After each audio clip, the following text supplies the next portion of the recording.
আসসালামু আলাইকুম রহমতুল্লাহ। গাজা ইস্যুতে এখন আমাদের আর চুপ করে বসে থাকার আর কোনো অবকাশ নেই, কারণ নৃশংসতা মারাত্মক লেভেলে পৌঁছে গিয়েছে।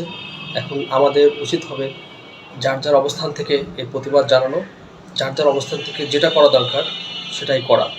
কারণ নৃশংসতা এমন অবস্থায় পৌঁছে গেছে, সেই জাহিলি যুগের যে অবস্থাগুলো আমরা দেখেছি আগে, সেই ফিরআউনের সময়, নমরুদের সময়, অনেক ক্ষেত্রে সেটারও অবস্থা ছাড়িয়ে গিয়েছে। সুতরাং আর চুপ করে বসে থাকার মতো অবস্থা আমাদের নেই।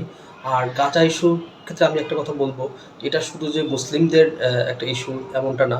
এখানে বিশ্ব মানবতার কথা যদি বলেন, হ্যাঁ, যেহেতু প্রত্যেকটা ধর্ম মানবতার কথা বলে, সো বিশ্ব মানবতার এখানে চরমভাবে লুণ্ঠিত হয়েছে, চরমভাবে এখানে মানবতা লুণ্ঠিত হয়েছে। সুতরাং এই ইস্যুতে জাতি, ধর্ম, বর্ণ নির্বিশেষে সবাই উচিত এর তীব্র প্রতিবাদ জানানো এবং যার যার অবস্থান থেকে যেটা করা সম্ভব, গাজা ফ্যাক্টরির পক্ষে যেটা করা সম্ভব সেটা যথাযথভাবে করা। আসসালামু আলাইকুম।